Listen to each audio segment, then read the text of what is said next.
The gunshot that rang out through the Texas night wasn't what changed Sarah Mitchell's life, but the silence that followed when she walked into the general store 3 months later with her swollen belly visible beneath her worn calico dress.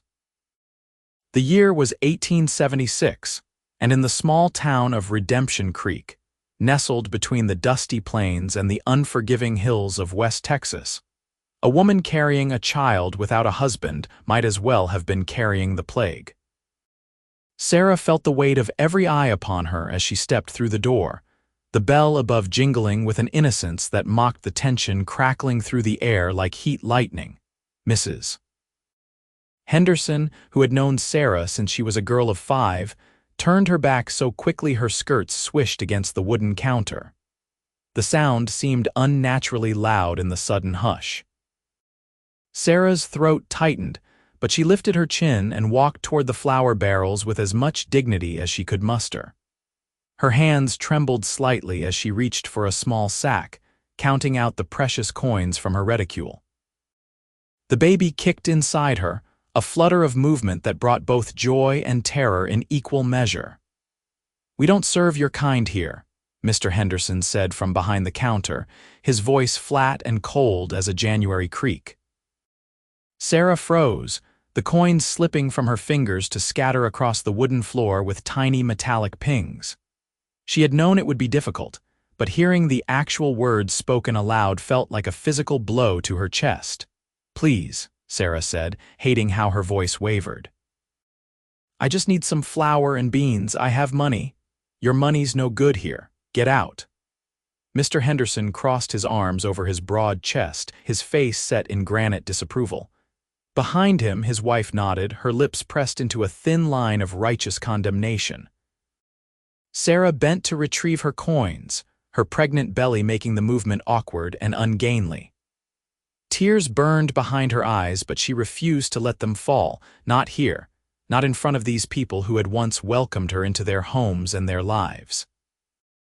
The father of her child was dead, killed in a shootout with cattle rustlers 6 months ago before he could make good on his promise to marry her. But that didn't matter to the good people of Redemption Creek. All they saw was her sin, her shame, written across her body for all the world to witness. She was gathering the last coin when a pair of worn leather boots appeared in her line of vision. A calloused hand reached down, picking up the penny she had missed and holding it out to her. Sarah looked up into a face she didn't recognize, all hard angles and weathered skin, with eyes the color of whiskey in sunlight. The man couldn't have been more than 25 or 26, with dark hair that needed cutting and the lean, muscular build of someone who made his living in the saddle. "Ma'am," he said quietly, his voice carrying the soft drawl of someone raised further south, maybe Louisiana or Mississippi. Sarah took the coin, her fingers brushing his for just a moment, and she felt the rough texture of rope scars on his palm. "Thank you," she whispered, struggling to her feet. The cowboy stood as well, keeping pace with her awkward movements as though ready to steady her if she stumbled. "Henderson," the stranger said, turning to face the shopkeeper with an easy grace that somehow contained the promise of violence. "The lady needs flour and beans.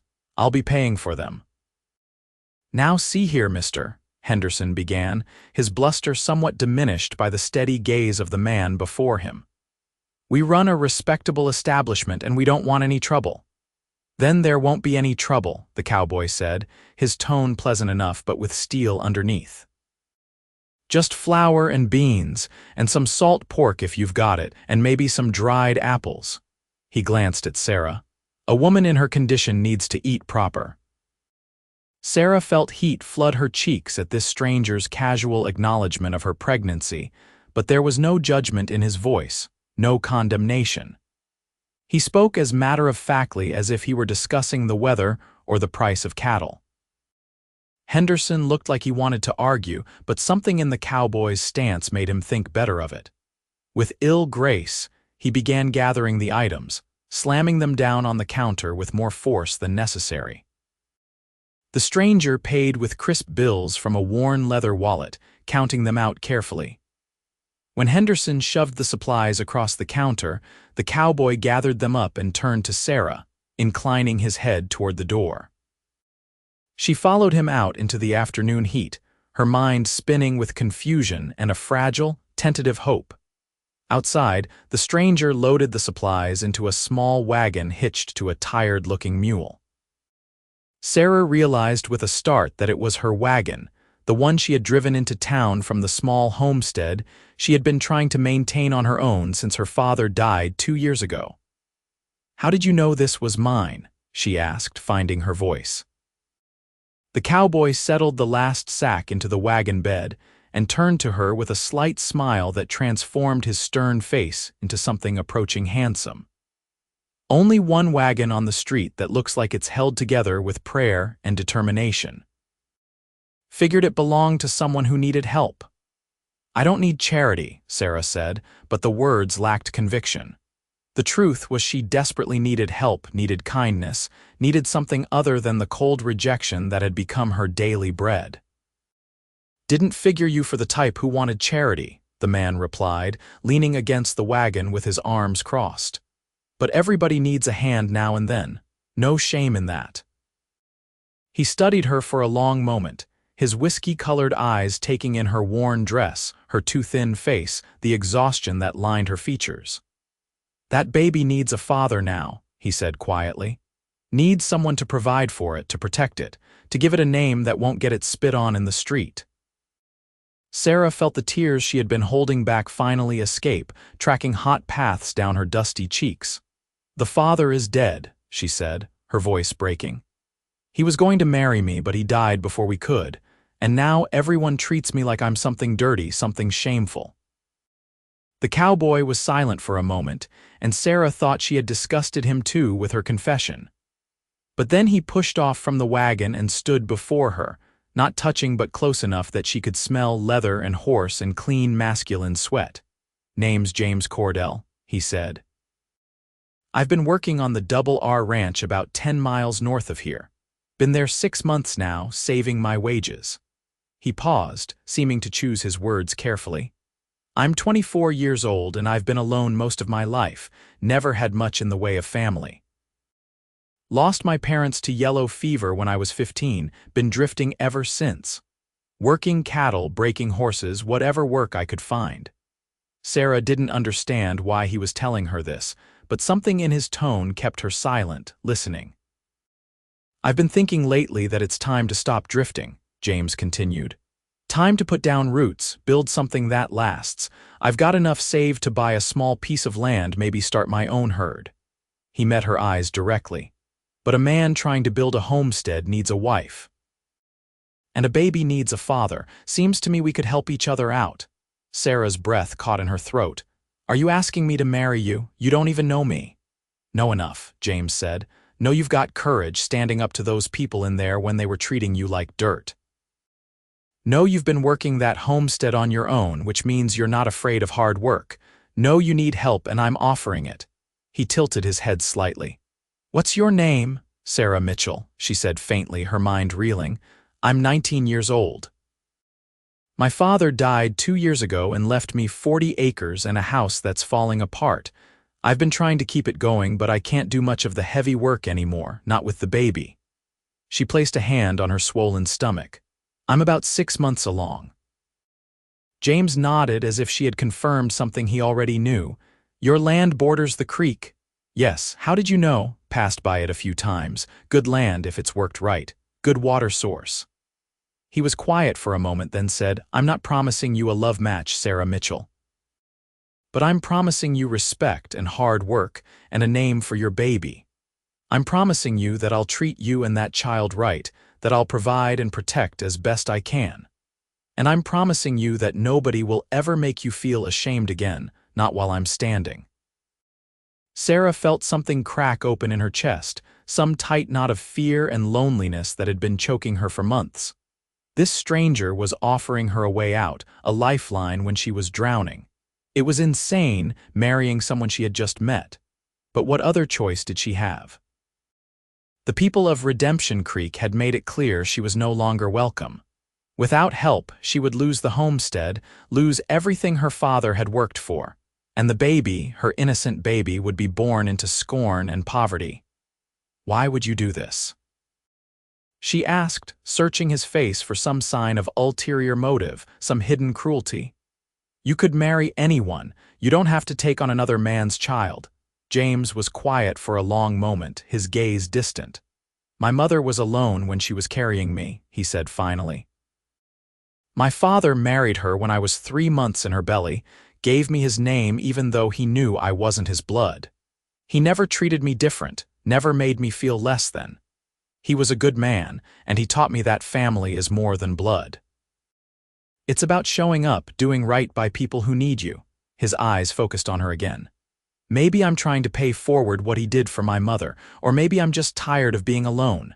Sarah found herself nodding before she fully realized what she was agreeing to. "All right," she said softly. "All right, James Cordell, I'll marry you." "We'll go to the minister tomorrow," James said. "Tonight I'll sleep in the barn, don't want people talking more than they already are." He helped her up onto the wagon seat with a gentleness that surprised her, his hands steady and sure. "You lead the way home. I'll ride behind." Sarah gathered up the reins with shaking hands and clicked to the mule. As the wagon lurched into motion, she glanced back to see James mounting a tall bay horse that had been tied outside the saloon. He settled into the saddle with the easy grace of someone born to it and tipped his hat to her. Sarah faced forward again, her mind spinning with the enormity of what had just happened. The ride back to the homestead took nearly an hour, following the rutted track that led out of town and across the rolling prairie. The late afternoon sun beat down mercilessly, and Sarah was grateful for the bonnet that shaded her face. Behind her, she could hear the steady clip-clop of James's horse, a reassuring presence. She kept expecting him to change his mind, to turn around and ride away, leaving her alone again. But every time she glanced back, he was still there, his eyes scanning the horizon with the watchful alertness of a man accustomed to trouble. When the homestead came into view, Sarah felt a familiar mixture of pride and despair.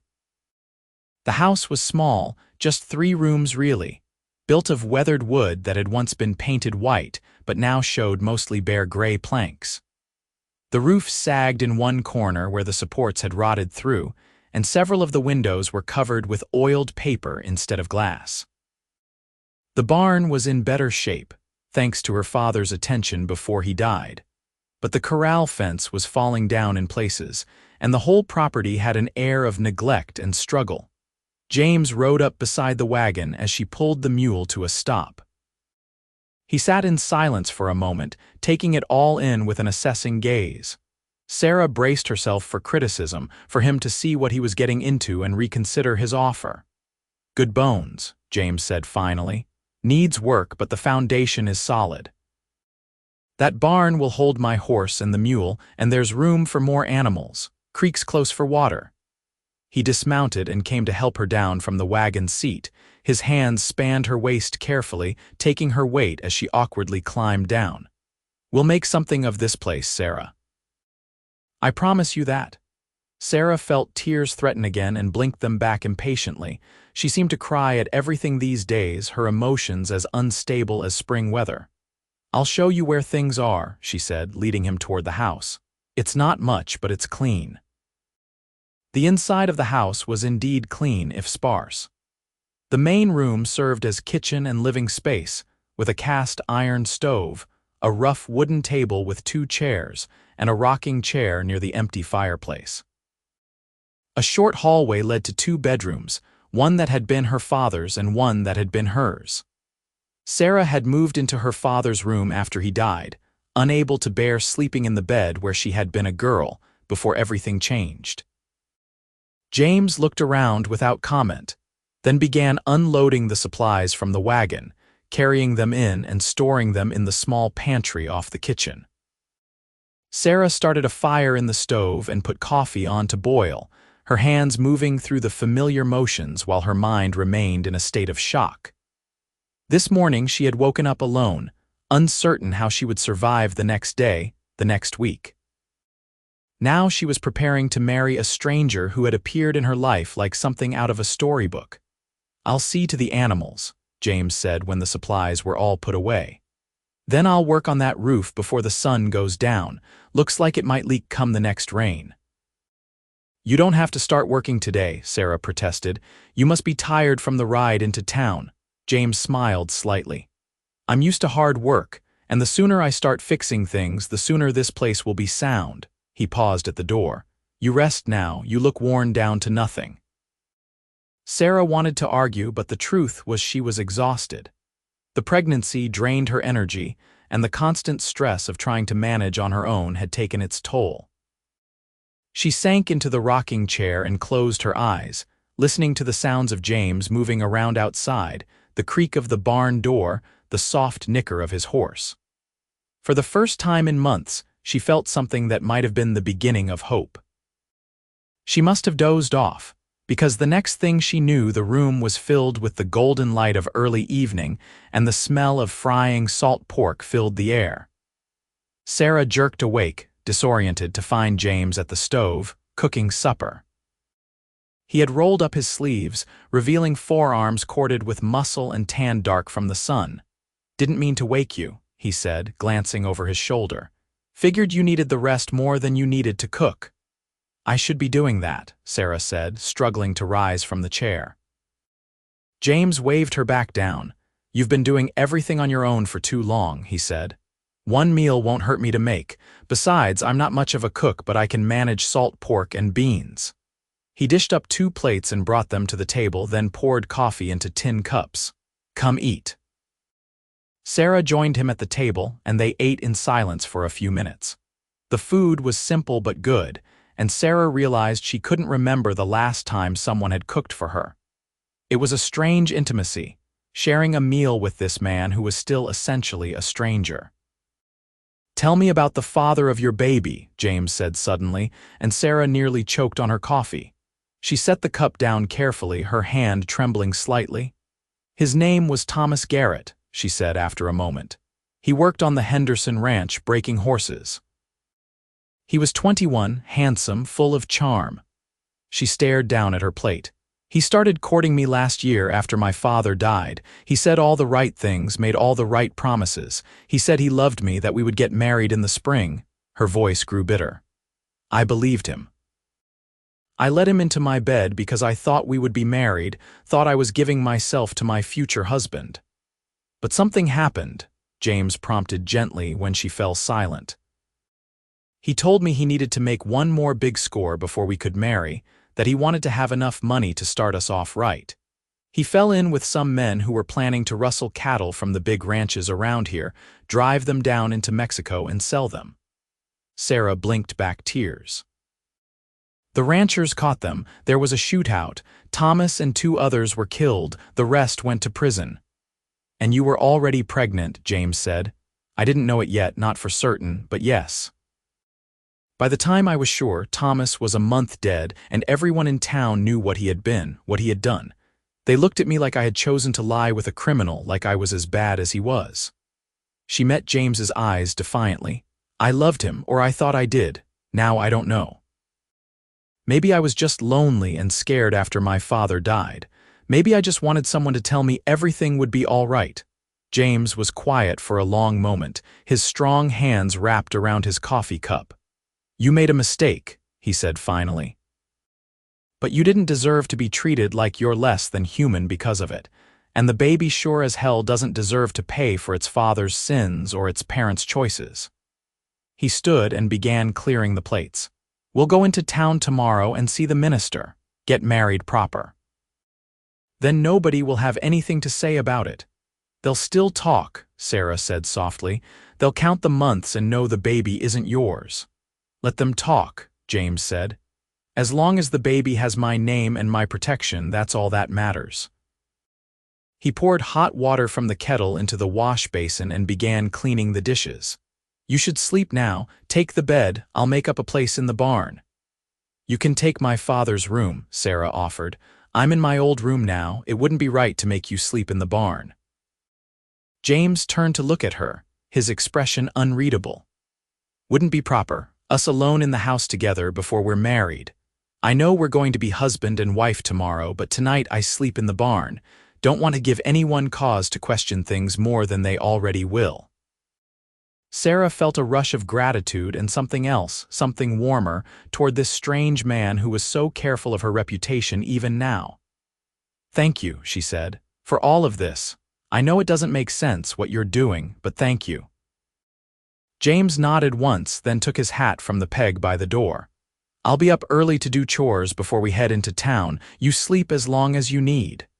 He paused with his hand on the door. "We'll make this work, Sarah, you'll see." After he left, Sarah sat for a long time in the darkening room, listening to the familiar creaks and sighs of the old house. The baby moved inside her, a rolling sensation that made her smile despite everything. She placed both hands on her belly and spoke softly to the child she hadn't yet met. "You're going to have a father," she whispered.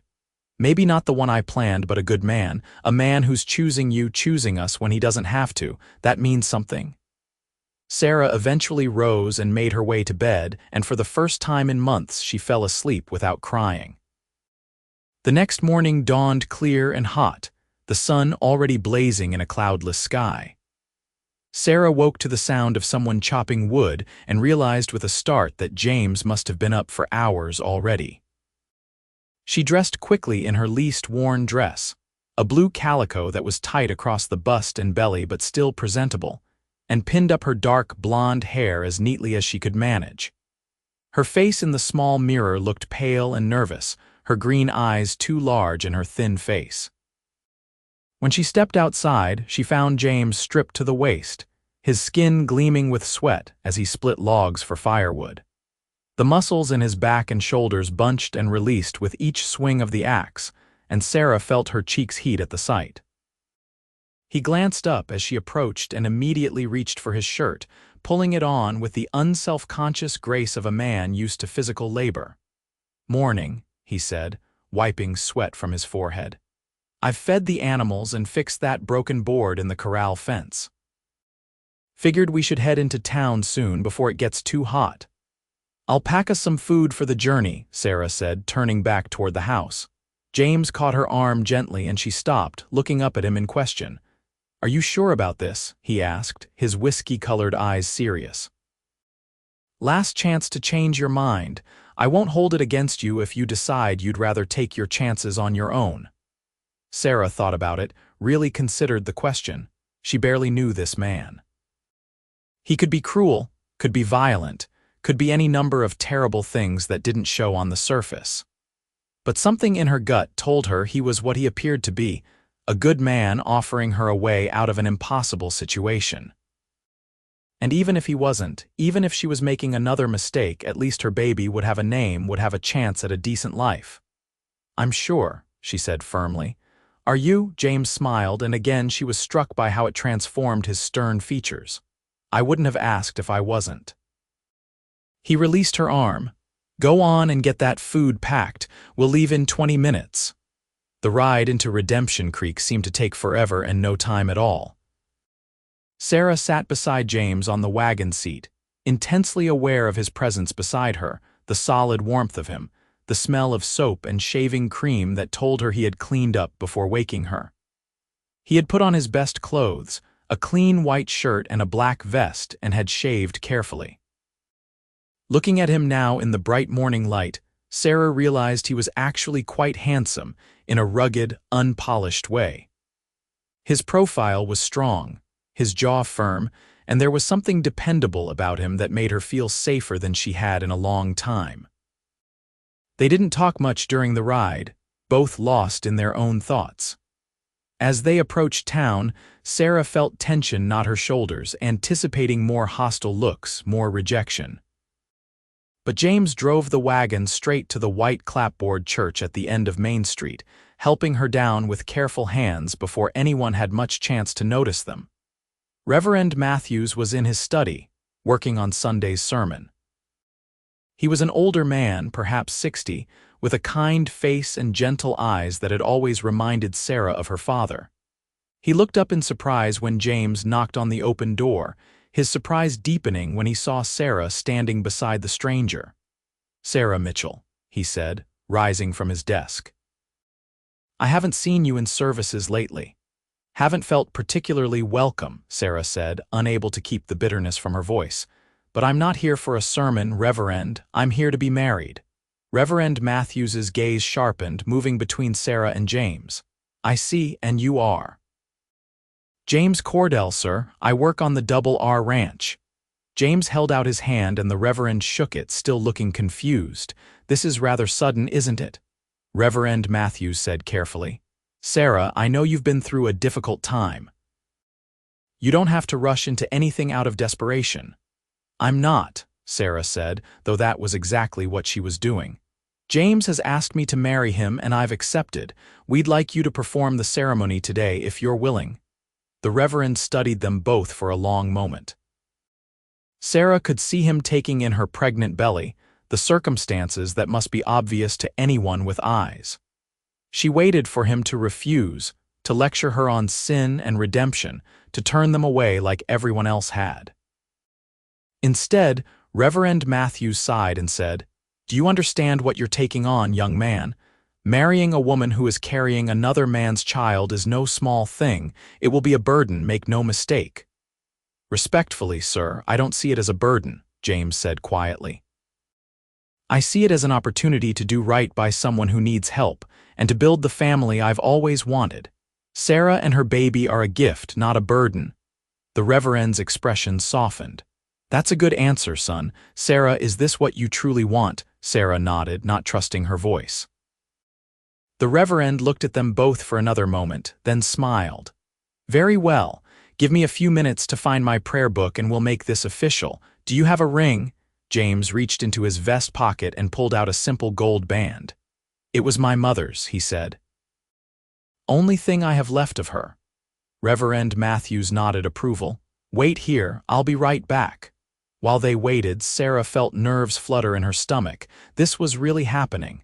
In a few minutes she would be married to this man she had met yesterday. It was insane, reckless, the kind of impulsive decision she had sworn she would never make again after Thomas. But it also felt right in a way she couldn't explain. The Reverend returned with his prayer book and led them into the church proper. The interior was cool and dim after the bright sunshine outside, and their footsteps echoed on the wooden floor as they walked to the altar. There were no guests, no flowers, no music. Just the three of them standing in the quiet sanctuary with dust motes dancing in the light from the stained glass windows. Dearly beloved, Reverend Matthews began, and Sarah felt tears prick her eyes. This wasn't the wedding she had imagined as a girl, full of celebration and joy. But it was real and it was happening, and that was more than she had dared hope for just a day ago. The ceremony was short and simple. James spoke his vows in a clear, steady voice, promising to love and cherish, to honor and protect. When it was Sarah's turn, her voice shook, but she got the words out, binding herself to this stranger for better or worse. James slipped his mother's ring onto her finger, and it fit as though it had been made for her. I now pronounce you man and wife, Reverend Matthews said with a smile. James, you may kiss your bride. James hesitated, clearly as aware as Sarah that this was their first kiss, that everything about this marriage was backward and strange. Then he leaned down and pressed his lips to hers, gentle and brief, tasting of coffee and something sweet. It wasn't passionate or romantic, but it was kind, and Sarah found herself clinging to that kindness like a drowning woman to a piece of driftwood.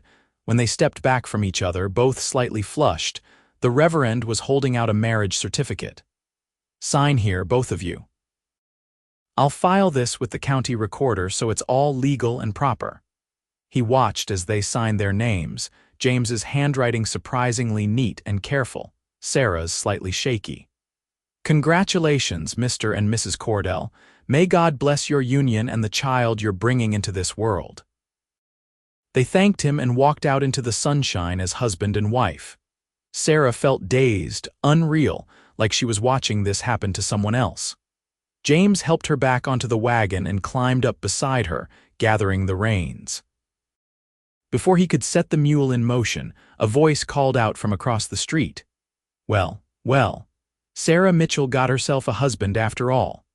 Sarah looked over to see Mrs. Henderson standing outside the general store, her arms crossed and her face set in lines of malicious satisfaction. "Found someone willing to take on damaged goods, did you? Hope you know what you're getting, mister. That baby she's carrying is the spawn of a thief and a cattle rustler." James went very still beside Sarah, and she felt fear spike through her. She didn't want him to fight, didn't want trouble. But when James climbed down from the wagon, his movements were slow and controlled, not aggressive. He walked across the street to where Mrs. Henderson stood, and Sarah held her breath.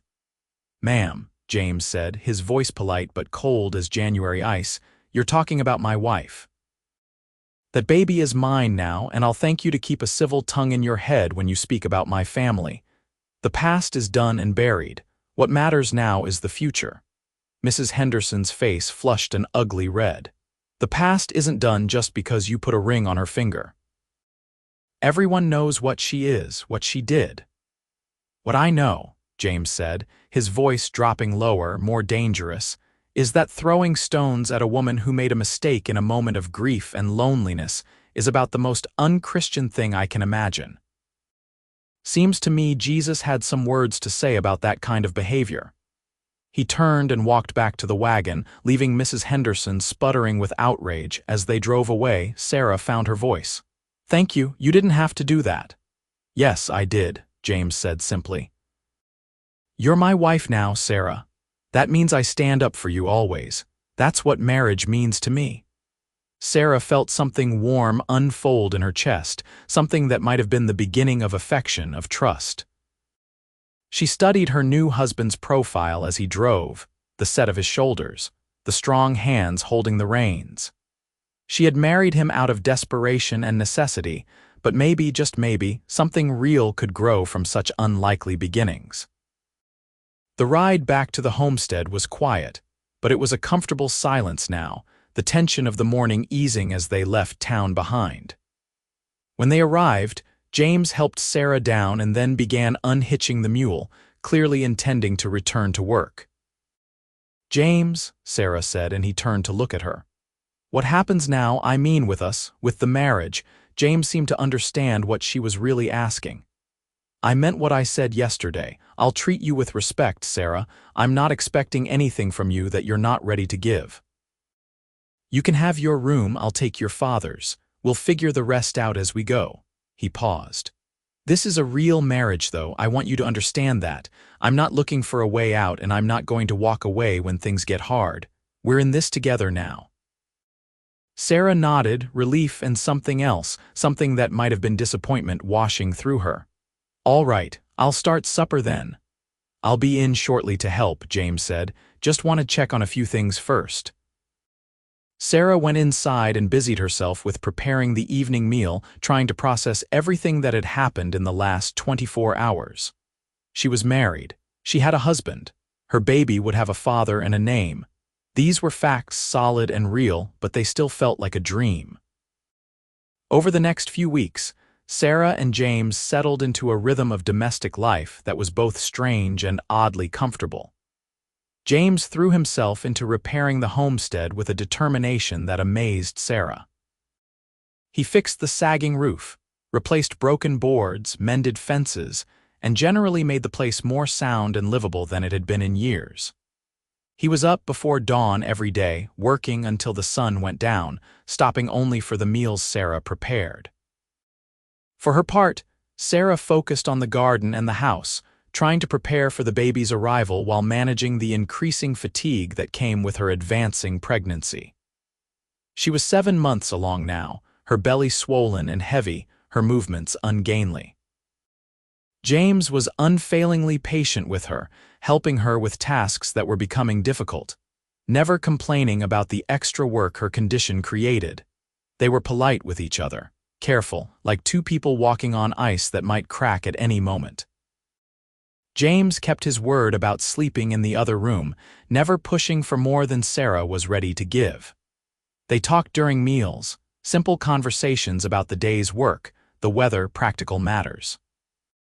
But they didn't talk about anything deep or personal, didn't share their hopes or fears or dreams. They were married, but they were still strangers in many ways. One evening in late August, Sarah was washing dishes when a sharp pain lanced through her lower back. She gasped, gripping the edge of the counter, and the tin plate she had been holding clattered into the basin. James was at her side instantly, his hands steadying her. "What's wrong? Is it the baby?" "I don't know," Sarah said, breathing through the pain. "It's probably nothing. The baby's been kicking more today, that's all." But over the next hour the pains continued, coming in irregular waves that made Sarah increasingly nervous. She was still 6 weeks from her due date, too early for the baby to come. James hovered anxiously, clearly wanting to help but not knowing what to do. "I think we should get the doctor," he said finally. "This doesn't seem right." "We can't afford the doctor," Sarah said, though fear was making her heart race. "It's probably just false labor. My mother had that with my brother." "I don't care about the cost," James said firmly. "I'm going into town for the doctor. You lie down and try to rest." He was gone before Sarah could protest further, riding his horse hard toward Redemption Creek. Sarah made her way to bed, lying on her side and trying to breathe through the pains, which were getting stronger and closer together. She prayed desperately that the baby would be all right, that she hadn't somehow caused this through overwork or stress. James returned 2 hours later with Dr. Wilson, an older man who had delivered half the babies in the county. He examined Sarah thoroughly, asking questions in a calm, professional manner that helped ease her panic. "You're not in labor yet," he said finally, "but you're close to it. The baby's trying to come early, which isn't ideal but isn't necessarily dangerous either. You need complete bed rest, Mrs. Cordell. No work, no standing for long periods. Just rest and let that baby cook a little longer if possible." "I can't just lie in bed for 6 weeks," Sarah protested. "There's too much to do. Your husband will have to do it," Dr. Wilson said firmly, "unless you want to risk delivering a baby that's too early to thrive." He turned to James. "Can you manage the house and the homestead both?" "I'll manage," James said without hesitation. "Whatever it takes, Doctor." Wilson left them with instructions to send for him immediately if Sarah's condition worsened. After he was gone, James helped Sarah get comfortable in bed, propping pillows around her and bringing her water. "I'm sorry," Sarah said miserably. "This isn't what you signed up for, having to nurse an invalid on top of everything else." James sat on the edge of the bed, his expression serious. "Sarah, I signed up for you and that baby, all of it, whatever comes. This is just part of it." He reached out hesitantly, then placed his hand over hers where it rested on her swollen belly. "We're going to get through this. Both of you are going to be fine." Sarah felt tears spill over, and this time she didn't try to stop them. "I'm scared," she whispered. "What if something goes wrong? What if the baby comes too early and doesn't survive? What if I'm not strong enough?" "You're the strongest person I've ever met," James said quietly. "You've been managing on your own, pregnant and grieving, while everyone in town treated you like dirt. You didn't give up. You didn't break. You're going to get through this too." He squeezed her hand gently. "And you're not alone anymore. Remember that. You have me now for whatever that's worth." "It's worth more than you know," Sarah said, and meant it.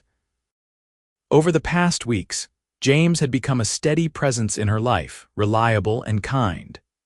She found herself watching for him when he was out working, found herself listening for his step on the porch, found herself caring about his opinion on things large and small. It wasn't love, not yet, but it was something, the foundation on which love could be built. The next few weeks were difficult. Sarah chafed at being confined to bed, hating her helplessness while James worked himself to exhaustion trying to manage everything. He cooked meals that were edible if not elegant, brought her books to read from the small collection her father had owned, sat with her in the evenings and told her stories about his travels, the places he had seen, the people he had known. Sarah learned that James had been born in Mississippi, that his father had died fighting for the Confederacy when James was just a baby, that his mother had remarried a good man who had loved James as his own. She learned that he had left home at 15 after his parents died, driven by restless grief to see what lay beyond the horizon.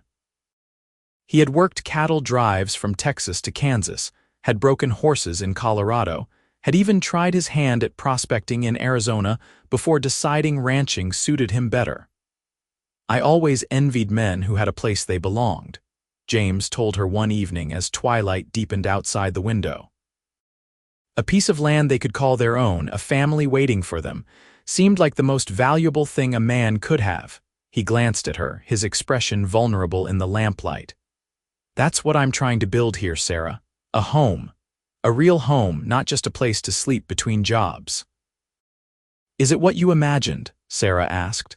"Being married, I mean, is it what you hoped for?" James was quiet for a moment. "It's different than I expected," he said finally. "But different isn't bad. You're different than I expected." "How so?" "Stronger, smarter, more stubborn." He smiled slightly. "I thought you'd be bitter about your situation, resentful of me for stepping in like I did. But you're not. You're grateful, which humbles me, and you're kind, which I didn't expect. You're a good woman, Sarah, better than you give yourself credit for."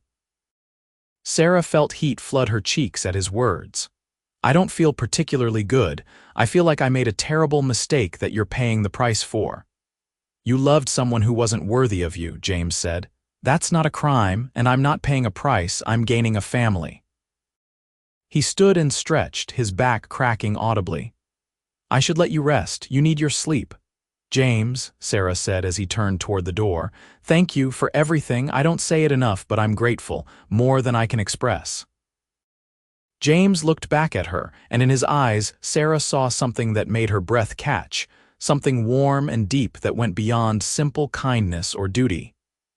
"You don't have to thank me for caring about you, Sarah. That's just what I do."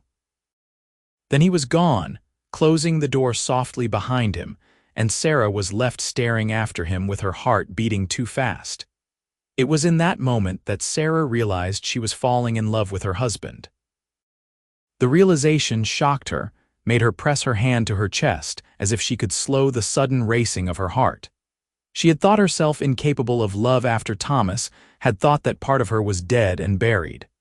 But what she felt for James was nothing like what she had felt for Thomas. With Thomas, it had been passion and excitement, the thrill of being wanted, the heady rush of first love. What she felt for James was different, deeper, built on respect and trust and the quiet intimacy of shared days. It was the kind of love that would last, that would weather storms and hardship. It was real in a way her love for Thomas had never been. But did James feel the same?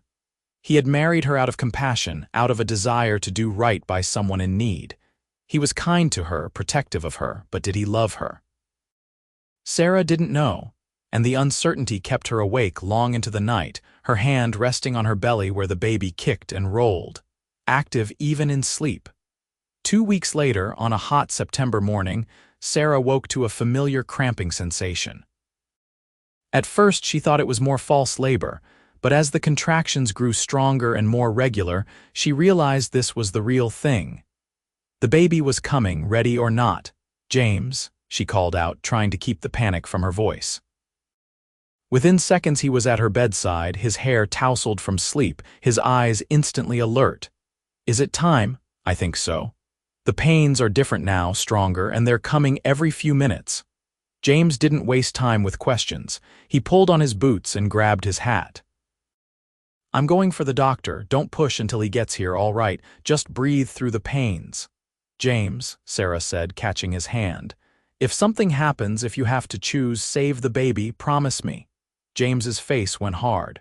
"Nothing is going to happen to either of you. You're both going to be fine. I'm not making that promise because I'm not going to have to choose." He leaned down and kissed her forehead, quick and fierce. "I'll be back as fast as I can. You hold on."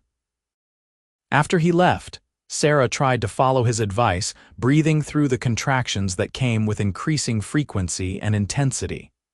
She had never felt so alone, so frightened.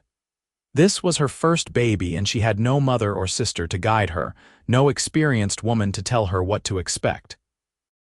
All she had was her own courage and the desperate hope that James would return in time. The sun had climbed to mid-morning when she finally heard the sound of horses approaching at a gallop. James burst through the door with Doctor.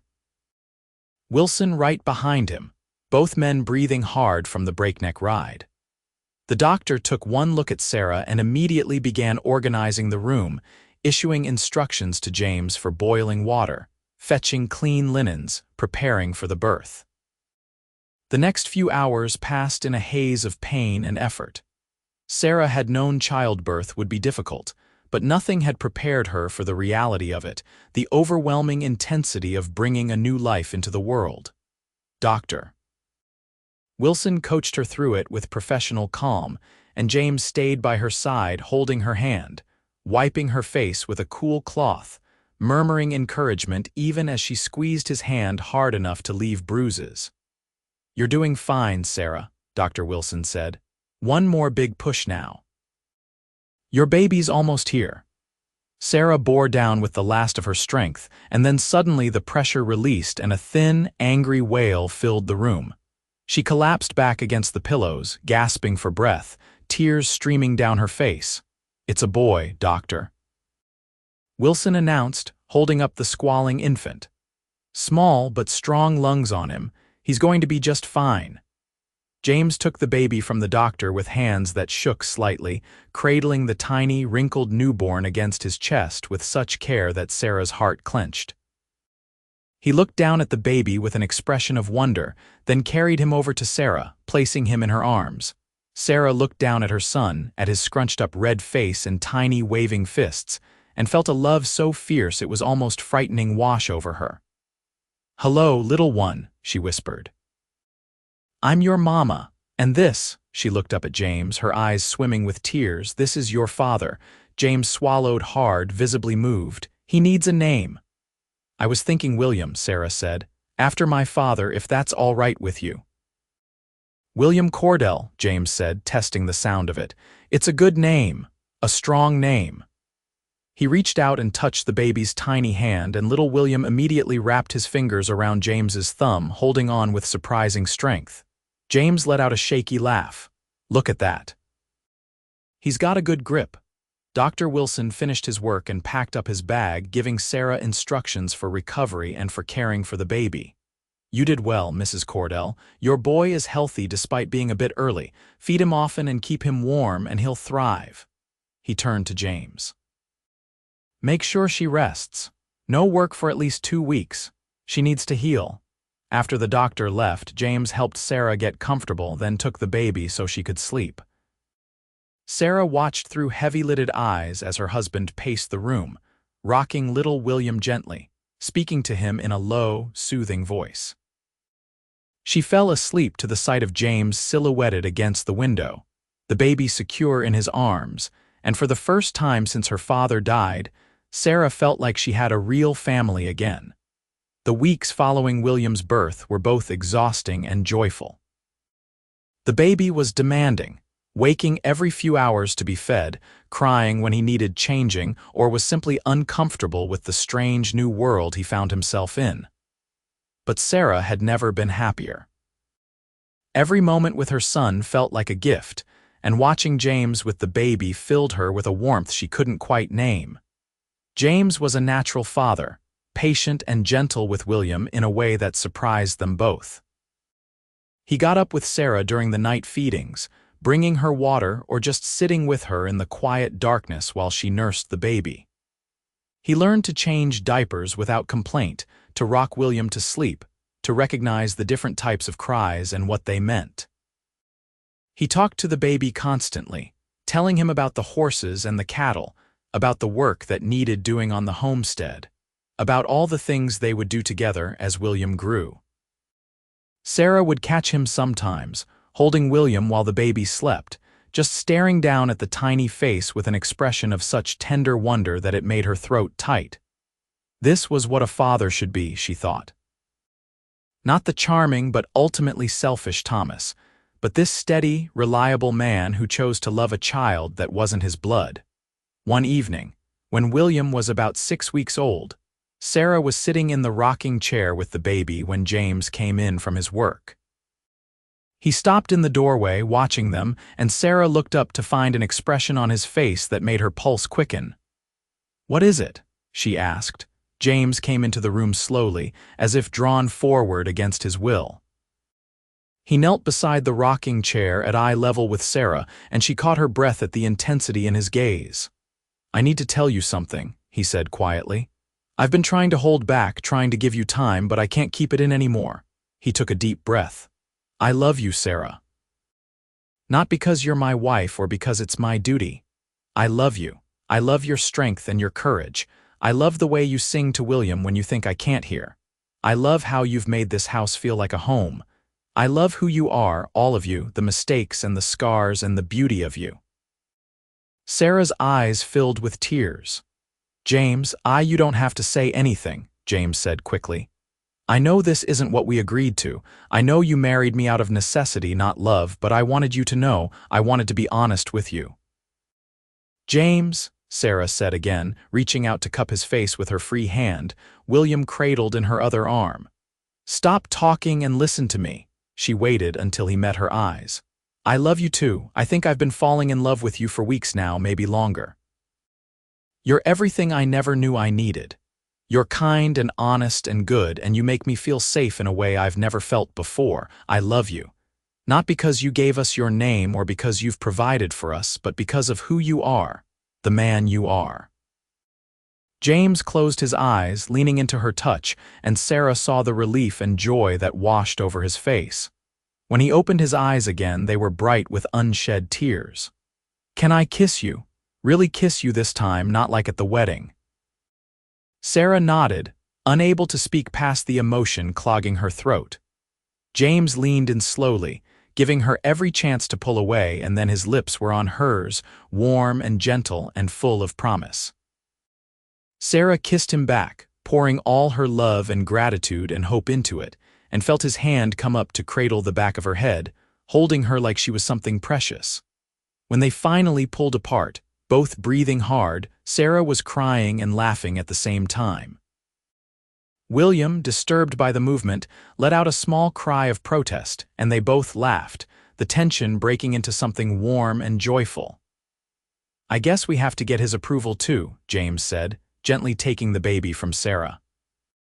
He stood and helped her to her feet, then wrapped his free arm around her waist, pulling her close so the three of them stood together, a real family.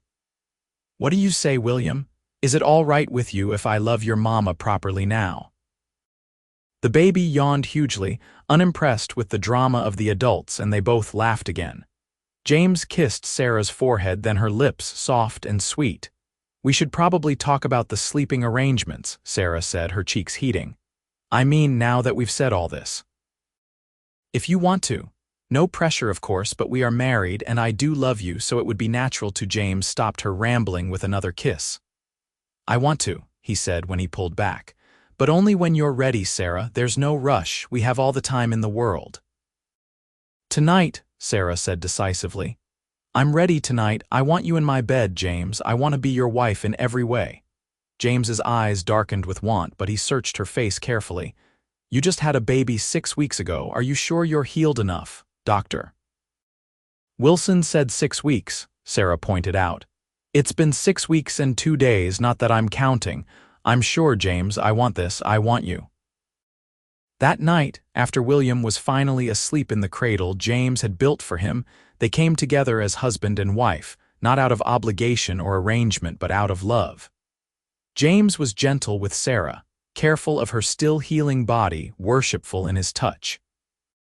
And Sarah gave herself to him freely, joyfully, marveling at the difference between this and what she had shared with Thomas. This was what making love was supposed to be, a union of not just bodies but hearts and souls, a giving and receiving that left them both breathless and complete. Afterward, lying tangled together in the narrow bed, Sarah rested her head on James's chest and listened to the steady beat of his heart. "I never thought I could be this happy," she whispered. "After everything that happened, I thought I was broken, that I'd never feel whole again. But you've given me that, James. You've given me back myself." James tightened his arms around her, pressing a kiss to the top of her head. "You were never broken, Sarah, just hurt, and hurts can heal given time and care." He was quiet for a moment. "You've given me something too. A reason to stop drifting. a place to belong, a family. I didn't realize how empty I was until I found you." They fell asleep like that, wrapped around each other, and when William woke crying in the small hours of the morning, James got up with Sarah, bringing the baby to her to nurse and then walking him around the room afterward, settling him back to sleep while Sarah watched with a heart so full it felt like it might burst. The seasons turned, autumn giving way to winter, and the little family in the homestead thrived. James continued to improve the property, and with the money he had saved from his work at the Double R, he was able to buy a few head of cattle and some chickens. It wasn't much, but it was a start, the foundation of something that could grow into real prosperity if they worked hard and were lucky. William grew from a tiny newborn into a chubby, happy baby with James's whiskey-colored eyes and Sarah's stubborn chin. He was doted on by both his parents, the center of their world in the way that first children often are. Sarah loved watching James with their son, loved the easy affection between them, the way William's whole face lit up when James came in from working. The people of Redemption Creek slowly began to accept the Cordell family, won over by James's steady presence and hard work, by the obvious love between husband and wife, by the fact that Sarah was clearly a respectable married woman now and not the fallen woman they had judged her to be. Mrs. Henderson still sniffed disapprovingly when she saw them, but even she couldn't deny that James Cordell was a good man who had done right by Sarah Mitchell. One day in early spring, when William was about 8 months old, Sarah was in the garden planting vegetables when she felt a wave of nausea wash over her. She sat back on her heels, pressing a hand to her stomach, and realization dawned. She knew this feeling, had experienced it before. She was pregnant again. That evening, after William was asleep, Sarah told James her suspicion. His face went through a series of expressions, shock, joy, concern, before settling on a smile so wide it made her laugh. "Another baby," he said, pulling her into his arms. "We're going to have another baby. Looks that way," Sarah said, resting her head against his chest. "Are you happy?" "Happy, Sarah, I'm over the moon. William's going to have a brother or sister. We're going to be a bigger family." He pulled back to look at her, his expression growing serious. "Are you all right with this? I know William's still so young." "I'm more than all right," Sarah assured him. "I'm thrilled. This baby is different, James. This baby is ours, conceived in love, wanted by both of us. It feels like a new beginning." "All our children are ours," James said firmly. "William is mine just as much as this new baby will be. Blood doesn't make a family, Sarah. Love does." Sarah felt tears gather in her eyes, the easy tears of early pregnancy combined with the overwhelming emotion of having a husband who loved her son as his own. "I know," she said. "And that's what makes you the best father these children could ask for." The pregnancy progressed smoothly, and in early winter, Sarah gave birth to a daughter they named Grace, for the grace that had brought James into their lives when they needed him most. She had Sarah's blonde hair and James's strong features, and she was perfect in every way. William, now a toddler, was fascinated by his baby sister, wanting to help with everything even though his help was often more hindrance than assistance.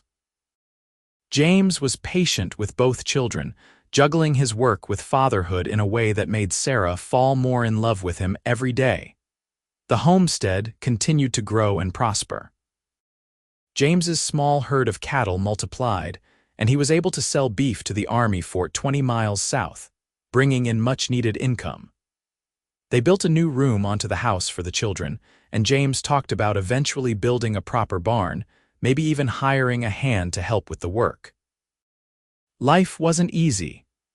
There were hard winters and dry summers, sick animals and broken equipment, all the struggles that came with trying to carve out a living on the frontier.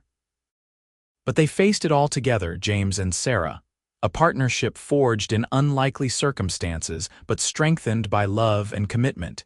Years passed. William grew into a serious, thoughtful boy who loved helping his father with the cattle.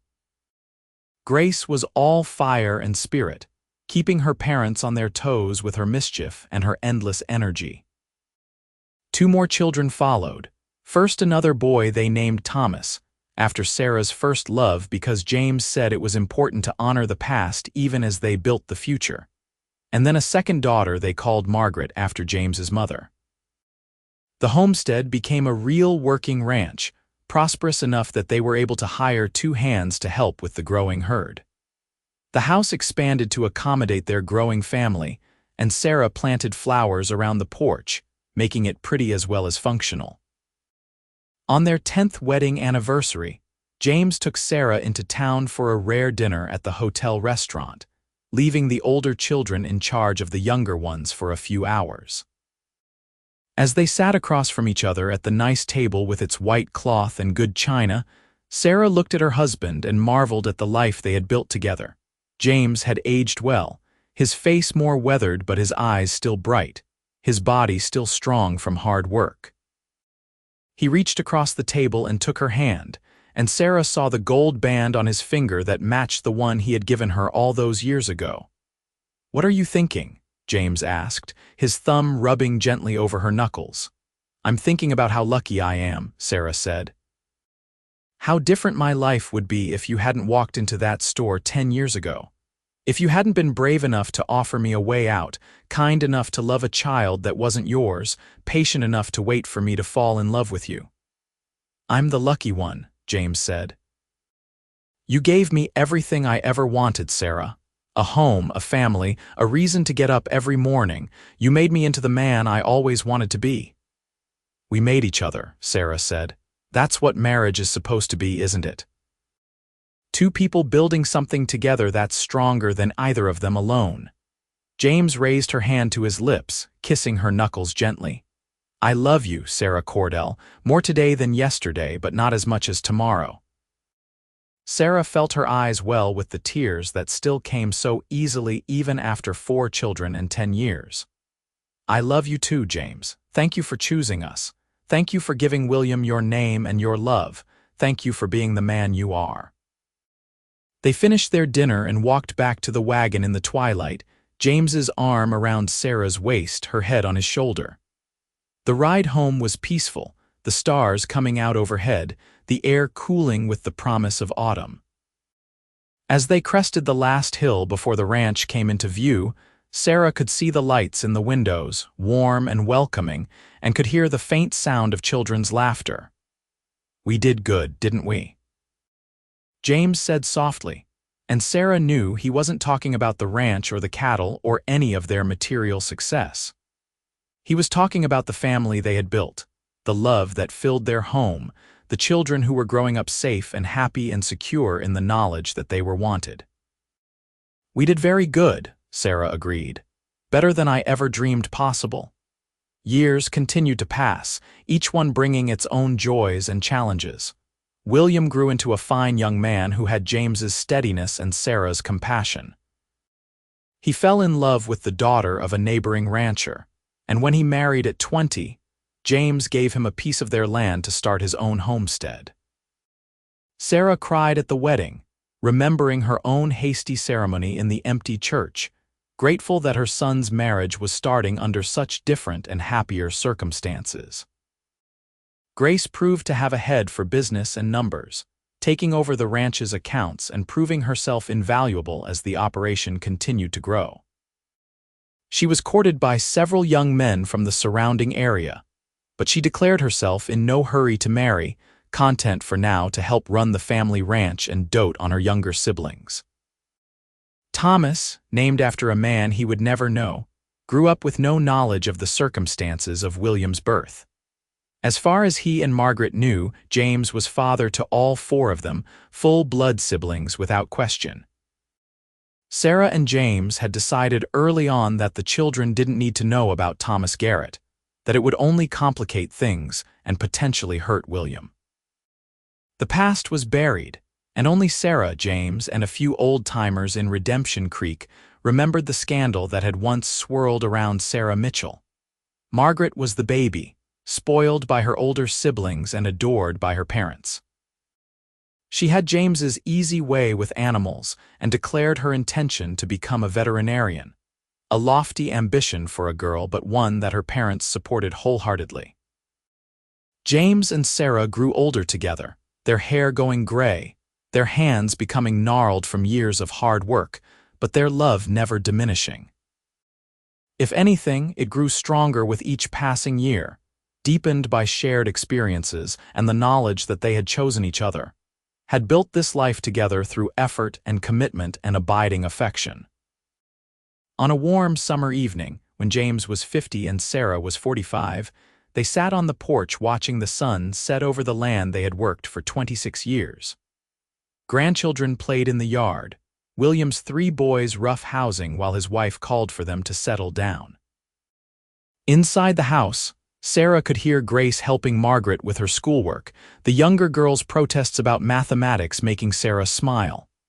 "Do you ever regret it?" Sarah asked suddenly, turning to look at her husband. "Marrying me, taking on all that you did."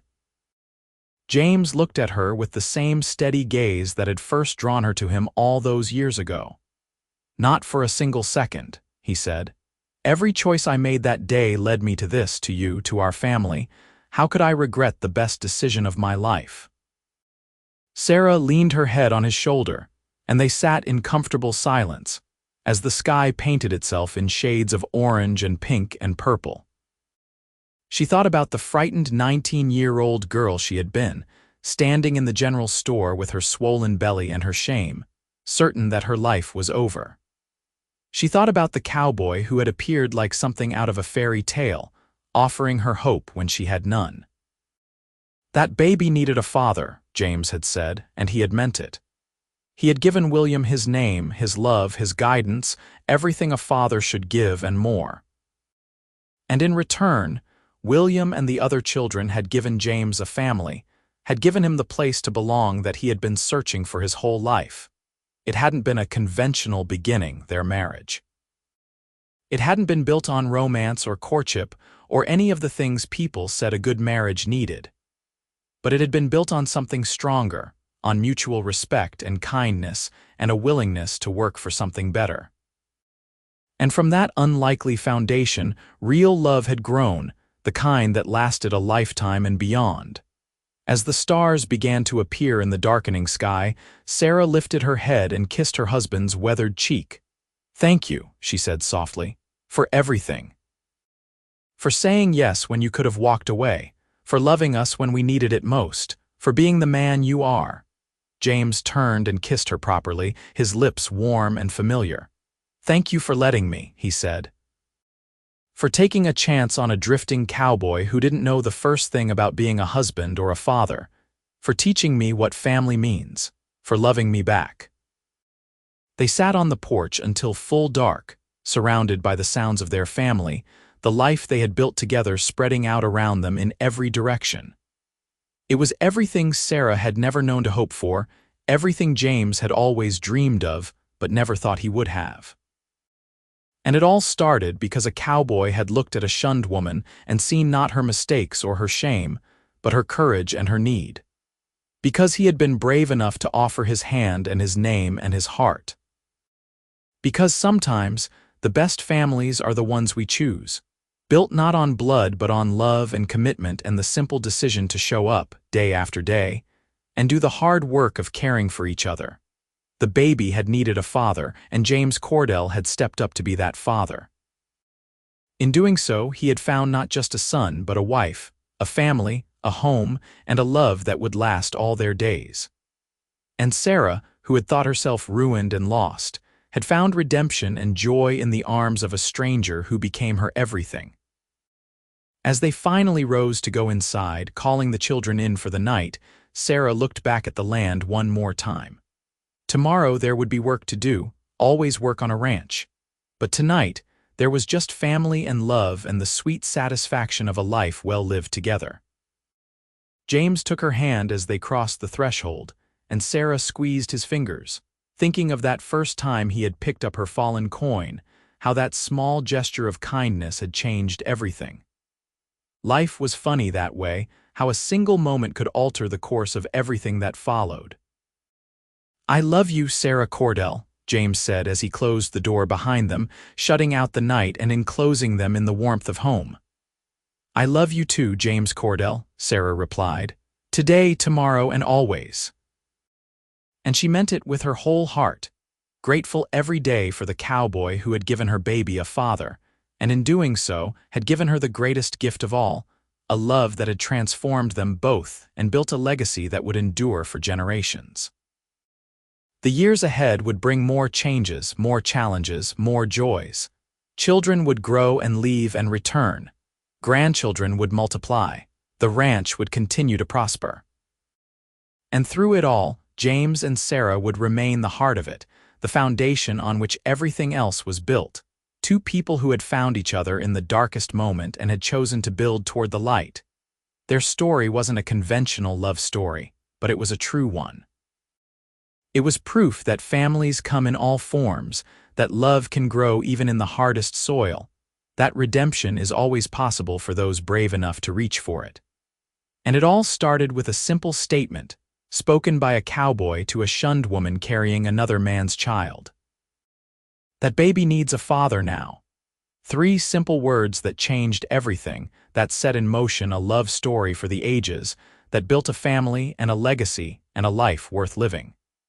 3 words that proved sometimes the most profound things come from the simplest acts of kindness and courage.